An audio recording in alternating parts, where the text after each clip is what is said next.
Coming up, we'll be learning about the music business program and the recent recognition with Billboard magazine. Amber Bianchi sits down with Ashley Blum to learn more about Radio Hofstra University's 5th Marconi Award. And Mark Lucier attends the Sand and Silk event here on campus. All that and more coming up on Hofstra Today.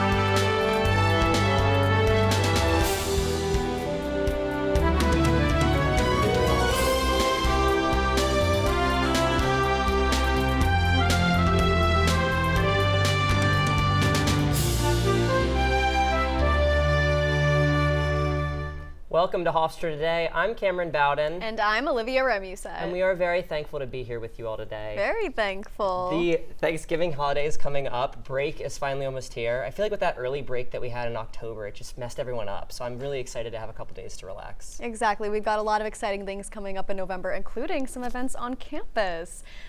Tomorrow, November 13th, the Hofstra Cultural Center and Department of Drama and Dance will be hosting a performance of Robin Becker's Dance into Sunlight, which coincides with the 50th anniversary of the end of the Vietnam War.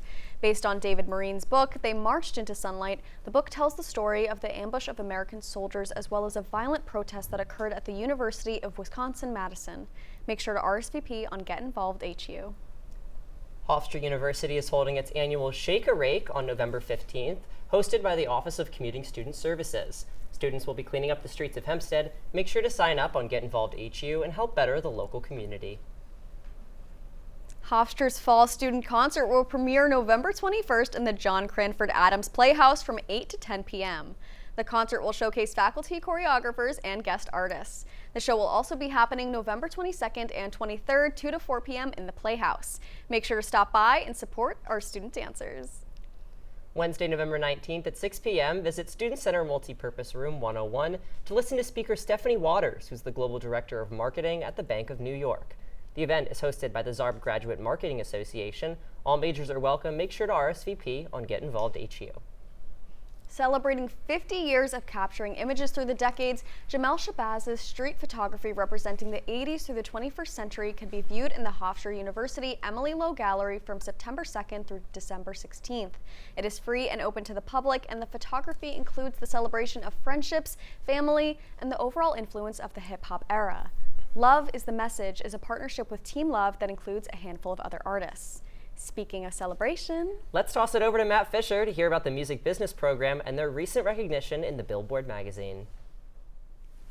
Hofstra University's music business program has once again earned national recognition, being named one of Billboard's top music business schools for the 7th year in a row. At the heart of the program success is Associate Professor Terrence R. Tompkins, who brings more than 25 years of industry experience to the classroom. Today he's here to talk about what this honor means, how his career shaped his teaching, and what's next for Hofstra's thriving music business community. Professor Tompkins, thank you so much for joining me today. Thanks for having me. All right, so getting to the first question, like I just said, we were just named on the top list for the 7th year in a row. What does this type of recognition mean to your program, and why do you think Hofstra stays at the top? Well, Billboard is the industry leader for anyone who works in the music business. So it's just an honor to have that recognition from such a highly regarded music publication. And for us, you know, it's a testament to the administration and the support that they've given the program. We've gone through a number of curriculum revisions, and the students who have really worked hard to prove themselves in the industry, and just really us thinking about innovation and how technology has influenced the music industry over the years, and how we've been innovative in the way that we've offered our program. I love it. I have a lot of friends in the major in the school, and they love it, and they only have great things to say.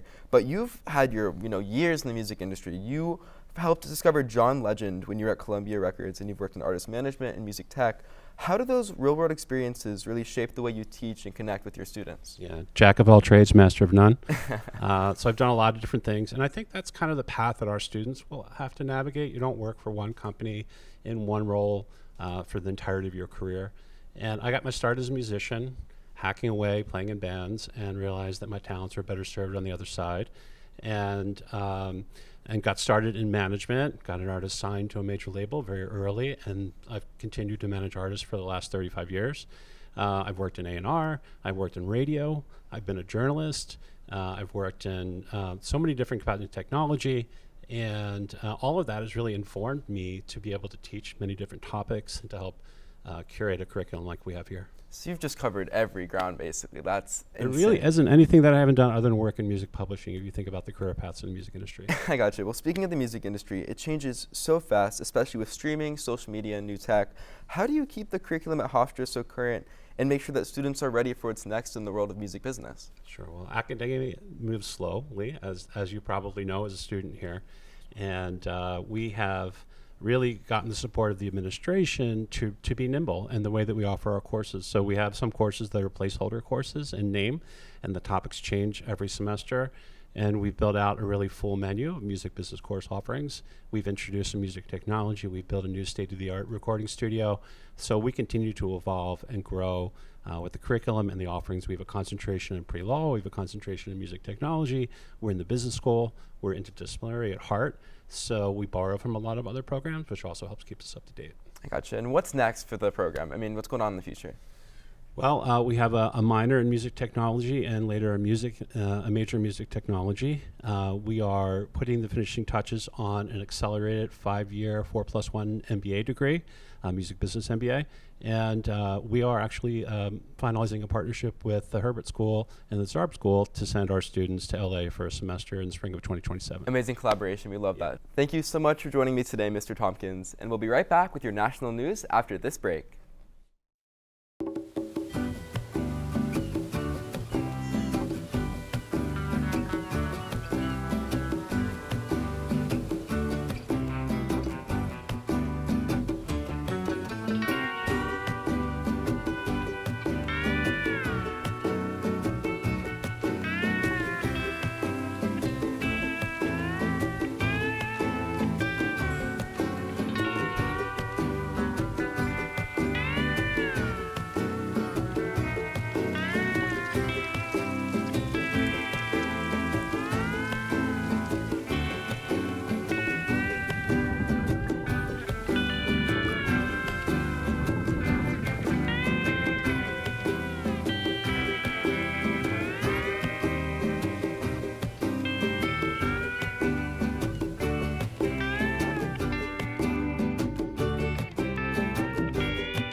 Welcome back to Hofstra Today. Alyssa Harper has your latest national news.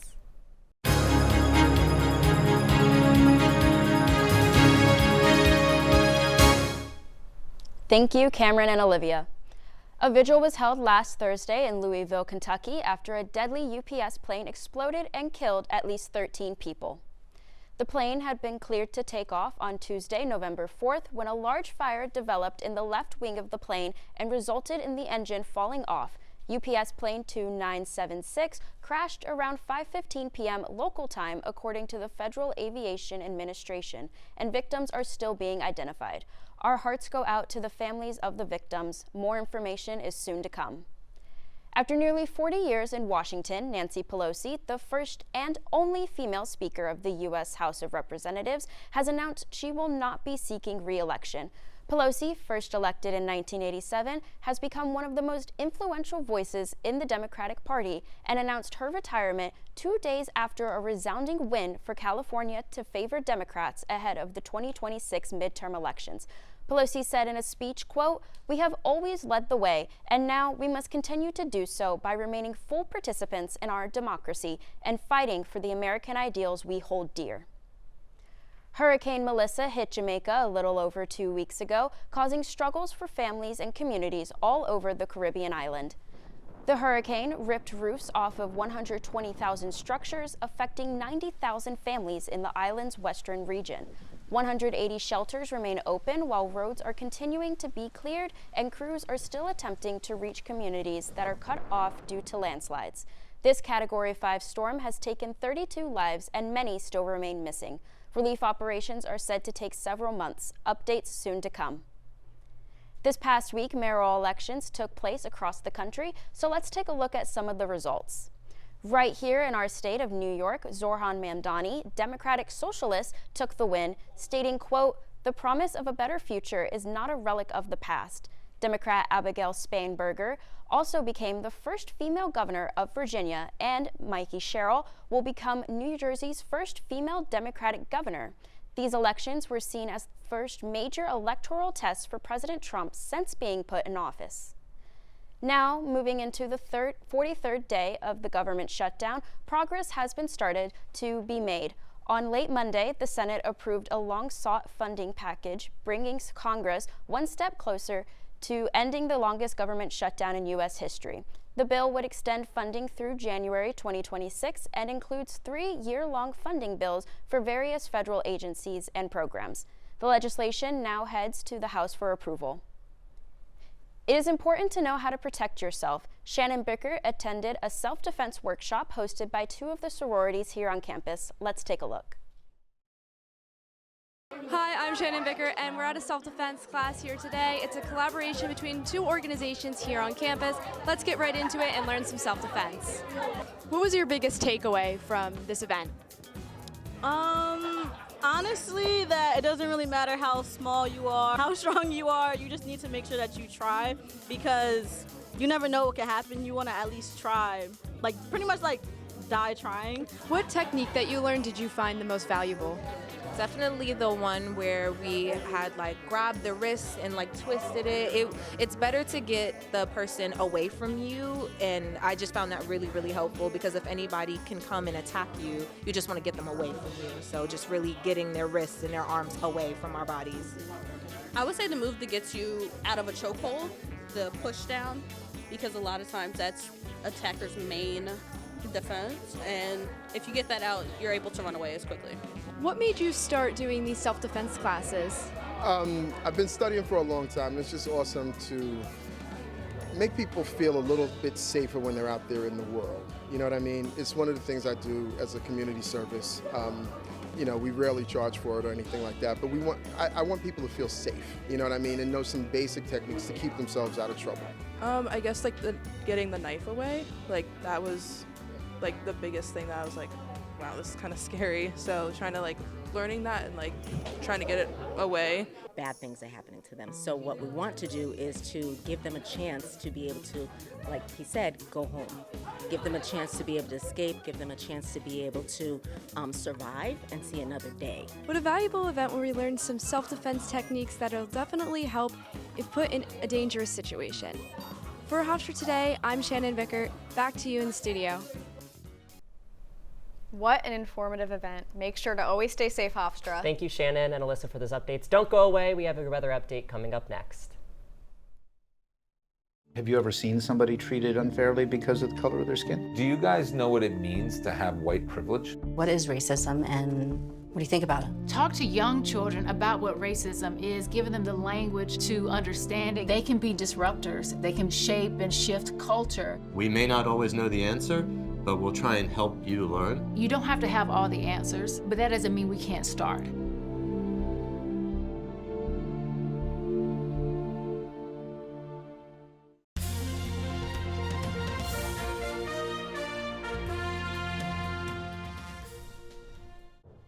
As we get closer to the holiday season, we're also starting to feel a bit of a change in the weather. Let's go to Michaela Edwards with what to expect in the coming week.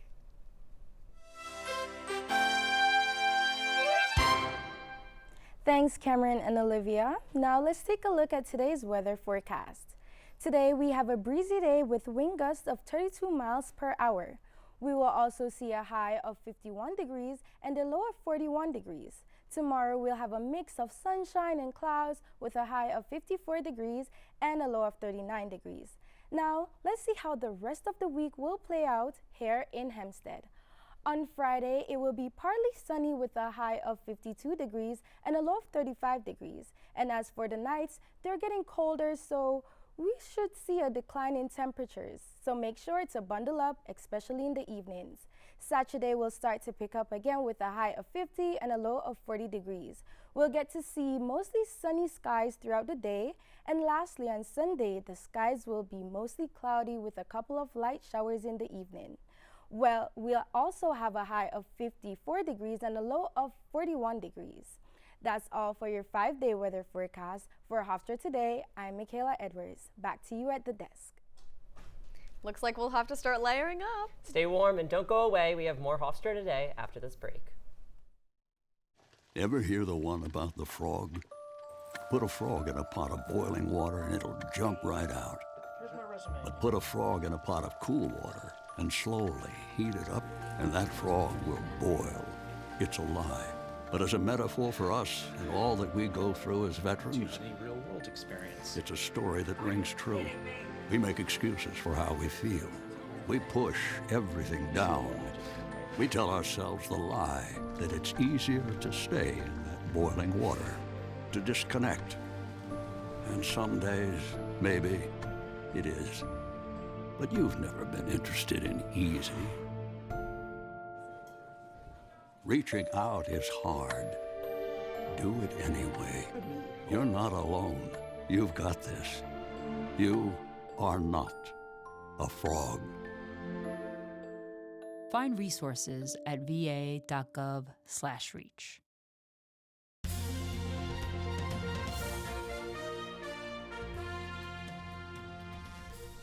Thanks for staying with us. Stay up to date on what's trending in entertainment news with Abby Simons.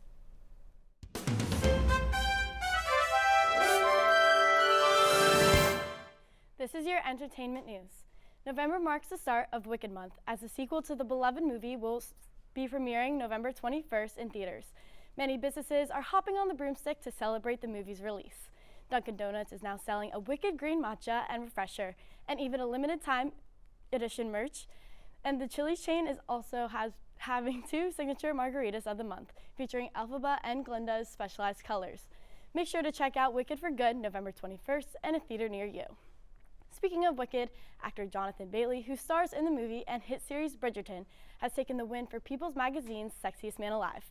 Bailey securing the win is not only an attribution to his looks, but also is making history, as Bailey is the first openly gay man to hold the title in the feature's 40-year history. The nominations for the 2026 Grammys came out this past Friday. Notable singer Taylor Swift was not nominated for any categories, as her latest album, Life of the Showgirl, was released after an eligibility window. Many new singers like Alex Warren, Olivia Dean, Somber, Cat's Eye were nominated for Best New Artist. Singer Sabrina Carpenter was nominated for 6 categories, including Album of the Year, Song of the Year, Record of the Year, and much more. The Grammys are said to premiere February 1st, 2026. Stranger Things just had their Season 5 premiere on Thursday. Actors such as Millie Bobby Brown, Noah Schnapp, Finn Wolfhard, and other actors of the show walked the red carpet.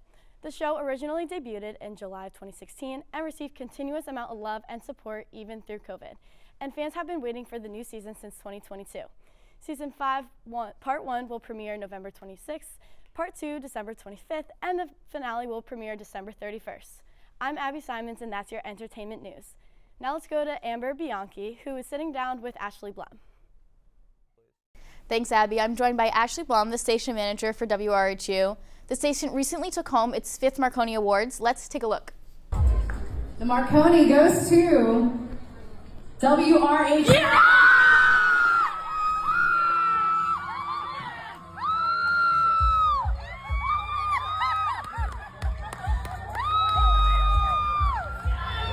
So excited there. What was that moment like hearing WRHU announced as the college station of the year? Excited is an understatement. I was in shock. I was telling myself that whole day just that, like, we were all saying it, we're just so happy to be there, which was the truth. I mean, phenomenal. We were in the room with some of the top people in this industry in the middle of New York City, but it's such an honor to have been able to go up there and not only like accept the award for WRHU, but for us to win our 5th one. I can't believe it. Like, none of us on the EB were expecting it, and our staff of 320 students, none of them were, expecting it, but I'm so glad that it worked out the way that it did. I think that everyone on our staff's so deserving, and it's just an honor. And for people who might not know what goes into winning an award like that, what goes on behind the scenes to earn a Marconi? Oh my gosh. Well, it's a bunch of things. It's just really the hard work of the people in the station. Like, it's any of our departments could be listened to at any time. Our social media, it's a culmination of everything. We do live broadcasts for the New York Islanders, the Long Island Nets. We do news. We do our morning show. We have special talk programming. We have all sorts of shows. Everybody works so hard. Again, like with our staff of 320, the work really doesn't just start in like 1 year, one term. It's the culmination of years and years and years of work to get better, to grow stronger, to train the next, cohort of broadcast professionals. And so it's not only just an award that you win at one snapshot in time. It's an award that shows all of the hard work you've put in since the beginning. And WRHU has such a strong reputation. What do you think sets your station apart from other college programs across the country? I think, I have two angles to this. First of all, the heart, I think, that WRHU has. It's so beautiful. When I was touring colleges, I didn't meet any kind of radio station like this in the slightest. There are so many kind, beautiful, talented people there who truly want to learn. They truly want to grow. And the other side of it is the opportunities. Like, you don't get students running a professional NHL hockey broadcast anywhere else. Like, you just don't get that. You don't get the freedom to produce a 2-hour-long morning drive talk show. I was doing that when I was 17 years old. Like, you don't get that kind of opportunity anywhere else, to my knowledge. And I think it makes the station so special because we're trusted with that. So obviously, like, it's a very big responsibility, but it makes it all the more worth it when you come out ahead. And like, yeah, do you have your shortcomings where you learn? Absolutely. We're students. We're going to mess up. We're going to have our moments. But to be honored with that Marconi Award from the NAB, National Association of Broadcasters, it's like, clearly we're doing something right. And we're all learning and getting better each broadcast we do. And then zooming out a little bit from the Marconis, a lot of students watch our broadcast. So what would you say to those students that are thinking about joining the station, and how can they get involved? Yeah, I think that everybody should be involved with WRHU. I mean, I'm a health sciences student, so not a communications major per se, but I've been in radio since I was 13 and I found a love and a passion for it. And I'm hoping to stick with that in some capacity someday. And now I'm the station manager of the station. So I think anyone should do it. If you want to get involved, reach out to us. We're more than happy to get you involved. Anything that you're interested in, anything that you have a love for, we can make it happen. Thank you so much for joining me, Ashley, and congratulations again to the whole WRHU team on such an incredible accomplishment. It looks like Hofstra has many accomplishments to celebrate this fall. Last week, Hofstra's South Asian Student Association had an unforgettable night full of dance performances, food, and celebration. Let's take a look at what the event was all about. Hi everyone, I'm Mark Lucier and I'm reporting from the Sand and Silk Soiree. We're going to go around talking to students of South Asian descent who are here to celebrate their heritage. What does it mean to you to have this space on campus that celebrates your culture and your heritage? I think it's really great. I'll be honest, like when I was in middle school and high school, I wasn't too big on my culture and everything, but just seeing other people who are willing to represent it, and to show how beautiful our culture is, I think it's really great. And also we have some really hype songs too. I think it's really cool. I think that's something that's very important for anyone to just have a sense of belonging on any sort of campus across, America. And I think Hofstra is doing an amazing job. Even though I'm a guest and it's my first time, I feel so grateful to be able to experience stuff like this. I'm immensely proud. It's just my way of giving back to what SASA gave me, and I'm happy to do it. Both of you are dressed lovely tonight, I will say. Can you take me through what you guys are wearing and then what it means to you? Yeah, so my family's from a state in India called Gujarat, and so in Gujarat, they're a very traditional set of clothing is called chaniya chori. Chaniya chori literally meaning chaniya, which is the skirt, and choli meaning the blouse. So to come out here and just to wear ethnic clothing every now and then, it's a good way just to connect with your own culture. South Asian clothing is really colorful and really vibrant, and it's supposed to show the rich culture, so it's a really good way to just show off your culture and dress up. I know it's still early in the night, but what has been the best experience so far for you guys? Mine will always be the dancing. I love music, I love dancing, but a close second is the food and the people. Oh, I'm the opposite. The food was number one for me, and then followed by the dancing soon. All right, so I have some gobi Manchurian, some biryani rice, some chicken, some plain basmati rice, and naan. Tonight has been a wonderful event. I've talked with so many great people about their culture and about their heritage. They have so much pride in it. Tonight has been wonderful, and SASA has sponsored so many great events like this throughout the semester and throughout the entire year. I'm Mark Lucier reporting for Hofstra Today. Back to you guys in the studio. Wow, it's just so lovely to see such diversity and inclusion here on our campus. Absolutely. We'll be back with all things sports right after this commercial. The black truck? Hey, Christina from accounting. Yeah, hi. Hey, I used to date a girl named Christina. Oh, really? Yeah, and then she dumped me for my best friend. You want to see some photos of them that I took? I don't. I thought we talked about this, buddy. Buzzed and overshared again? Yeah. Yeah. I'm gonna call a car. That's a smart idea. So, yeah, I know, that's why I did it. Hey, you're gonna get back to the top of the mountain. Does that mean I'm gonna get back with Christina? No. Oh. No.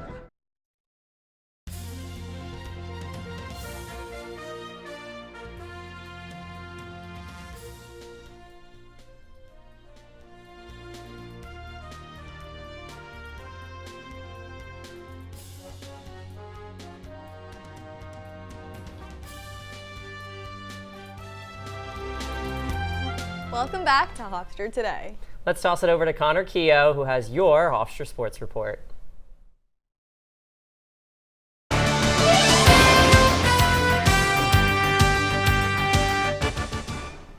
This is your sports update. The Hofstra women's basketball team took on the University of Miami this past Monday to start their season. The Pride fell 83-48. Sandra Magalico led the team with 12 points, while Alarise Gooden notched 6 rebounds and a personal best 6 assists. Hofstra men's basketball had their second game of the season this past Friday against Iona. Freshman Preston Edmeade scored 18 points and had 6 assists for the Pride. Iona kept the lead in the first half 26-5 until the Pride closed the gap in the second half. Iona scored 7 more points to take the lead and secure the 81-73 win.